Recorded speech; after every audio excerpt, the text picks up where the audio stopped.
Um império incapaz de receber golpes e continuar de pé não é um império de verdade. Roma foi grande senhora por muitos e muitos anos de glória. Ela dominou inúmeras civilizações dentro da bacia do Mediterrâneo e as que resistiram viraram chamas.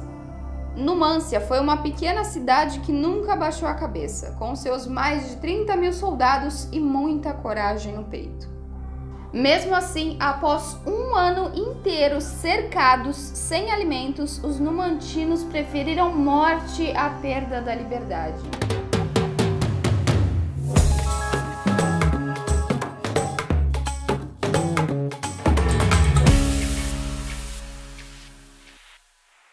Os impérios são uma ordem política que 1. Dominam ou dominaram um número significativo de povos distintos e 2. São infinitamente incansáveis do ponto de vista de limites geográficos.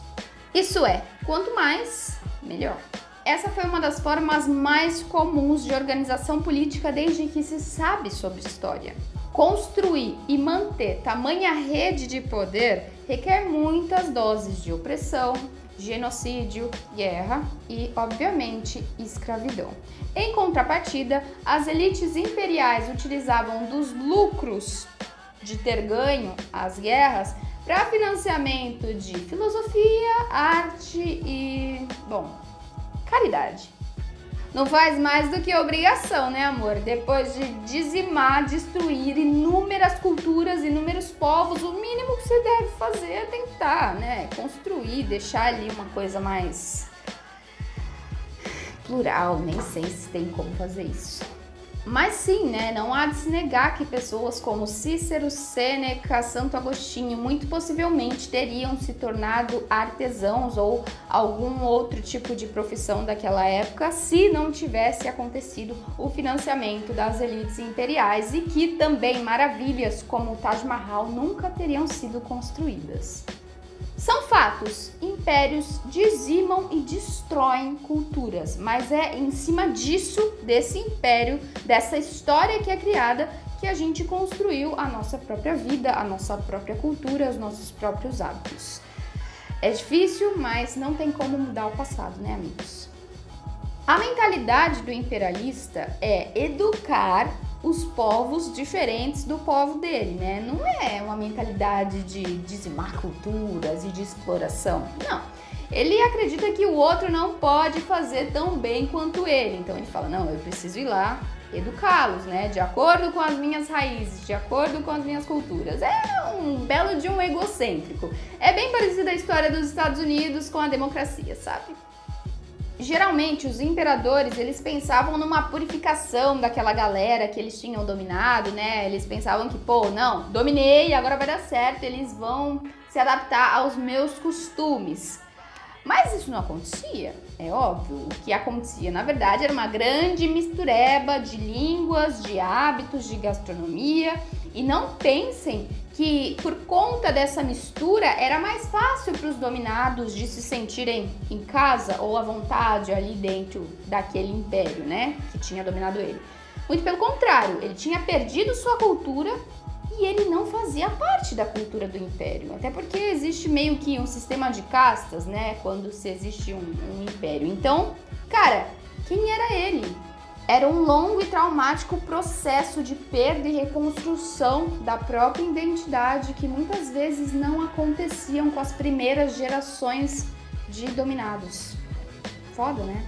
O processo de colonização dos impérios que eram estabelecidos não era uma coisa muito difícil, né? Eles tinham inúmeros soldados, inúmeras pessoas que estavam ao lado dele, mas o processo de descolonização, que é o que a gente vive aqui na era moderna, né? Não existe mais um império, foi muito mais fácil. Por quê?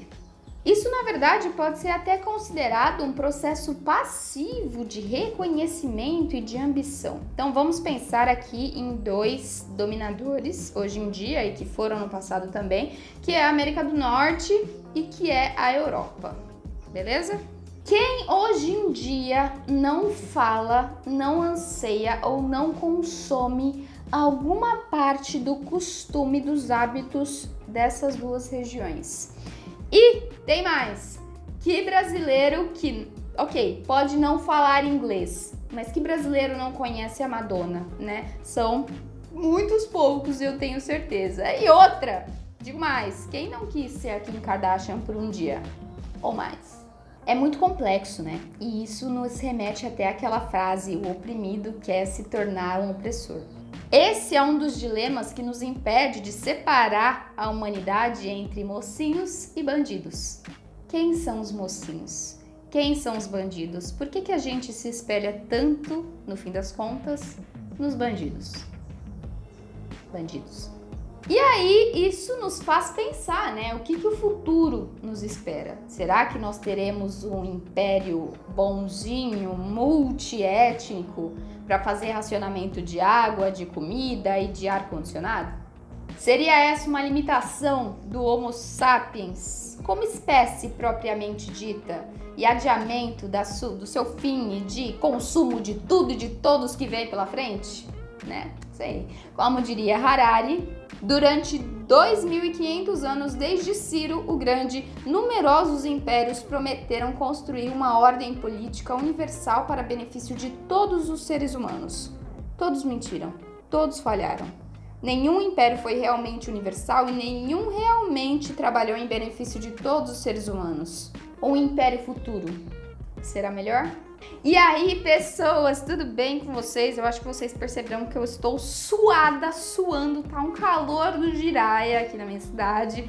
Acho que vocês perceberam também que eu dei uma sumida aqui do YouTube. Infelizmente, a rotina, o cotidiano, ele acabou ficando enforcado de tantas coisas que tinham pra fazer, então eu tive que priorizar as minhas atividades e infelizmente eu tive que dar esse pequeno hiato no YouTube, mas se tudo der certo, em 2021 a gente volta com todo o gás. Se você quiser me acompanhar nas redes sociais, eu sugiro que você me siga aqui nessa rede social maravilhosa, que é o Instagram. Lá eu tô ativa, todos os dias eu tô por lá, nos stories, nos posts, falando de iniciação científica, de divulgação científica, sobre ciência, enfim. Me segue lá que a gente pode conversar bem mais de pertinho. Esse foi o meu singelo presente de Natal. Eu espero que vocês tenham gostado. Bom fim de ano e espero também que a gente fique mais pertinho em 2021, tá bom? Então, um beijo, se cuidem, fiquem bem. Muito obrigada pela parceria de sempre e até mais. Tchau, tchau!